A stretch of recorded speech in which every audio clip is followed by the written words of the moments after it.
Welcome back to the newsroom here at France 24. James Creedon is here to tell us what's going on in the media, online and otherwise. Good to see you, James. France is at war in Mali. This is the fourth straight day that we've had French fighter jets bombing territory in Mali. They're trying to help the Malian army retake the north of their country. Yes. All of this going on, you know, far away in Africa, in a country not many people know a lot about. And there's very little, isn't there, in the way of images to show us what's going on? That's right.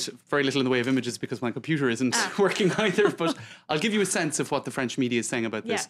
Now, we do have, I think, some pictures of Rafale jets taking off, etc. And this is pretty much the extent of what we're seeing, really, in this conflict. Bamako Airport, I think, for the most part. From the capital, right. And as L'Express magazine has said, this is a war essentially without pictures. And I think we have the computer working now. We can take a look at that headline. Mali, une guerre sans images. Why? Because essentially the French army has imposed a media blackout on the front line, essentially, because these are special forces operations considered too dangerous for the media to come close in any kind of proximity. Of course, it's also convenient because it means the images are being more controlled by France in terms of what the visuals are that are coming out. And we're not used to this, are we? Because nowadays we're used to seeing exactly every what's step going of on. a conflict. We've seen it in Syria, we've seen it in Libya. Right. I mean, we've seen people filming things on their camera phones and that kind of thing. There's a much tighter control of the images coming out of Mali for now.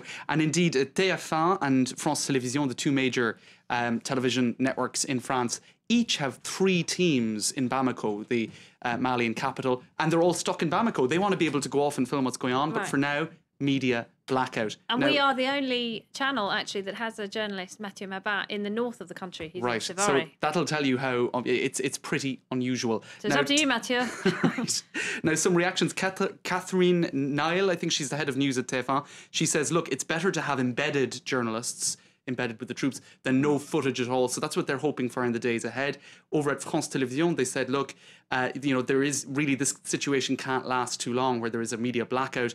There is a right to information as well. Now, speaking of that whole, I suppose, managing of images, the Élysée has been carefully managing its PR and its communications. Lots of photographs of François Hollande consulting the various relevant ministers of defence, the interior, foreign affairs. In the Élysée Palace. In the Élysée Palace. Very different to what's going on in Bamako. That's it. And you have these photos here. François Hollande, I suppose, at the helm is the message that they're trying to get out.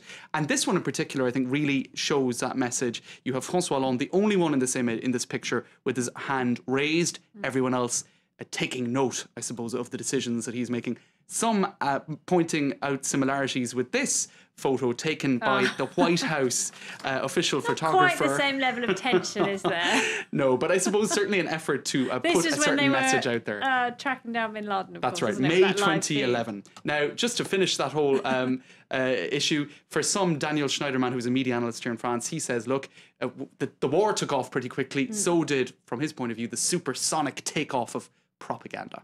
Okay, all right. Well, what about the press in Mali? What do they have to say about it? Well, this is, after all, their country. They're a big fan of François Hollande. Hollande the Malian, says this headline. That's in the Malian newspaper, Le Républicain. Now, what they have to say is, if I can find their actual praise, they said it's not a big love affair between Mali and France, but the swift action of François Hollande has reconciled these differences henceforth. And they say, from our cottages to our palaces, Mali's saviour is called François Hollande. So big fan of François. He might be unpopular here in France with only 20% of the country behind him, but in Mali, he's a bit of a hero. What this headline says, Hollande mania. Hollande mania, there you go. Seems he'd love that back here. That's right. There's a lot of support for his decision to intervene. Now, a counteroffensive that's taking place online. This is hackers and things, is it? That's right. They're getting into the official French websites and putting their protests online. That's right. And just spamming French media, French official websites. You can see this headline here on the Le Monde website. Now, their Facebook page was heavily spammed all afternoon. Are these affiliates of Al-Qaeda doing this, or what is this? It seems to be supporters, in any case, of Al-Qaeda. You can see this message here. Take your hands off Mali's Muslims. A message in 3 languages.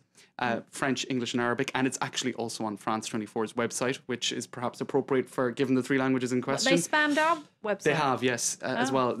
Also the Minister of Foreign Affairs website, the UN website, the European Parliament website, and the message is, take your hands off Mali's Muslims, or we swear we will defend our brothers and we will make you pay back, etc., etc. For now, unclear as to whether or not that is robots or human beings, but carpet spamming of French media and indeed not just French government, but also UN and EU websites. And online media being used for what the French Prime Minister has described as something very odious. Militants in Somalia this time. They've posted what they say is a picture of a dead French soldier who was killed in a botched rescue attempt at the weekend. That's right. And also of the hostage himself.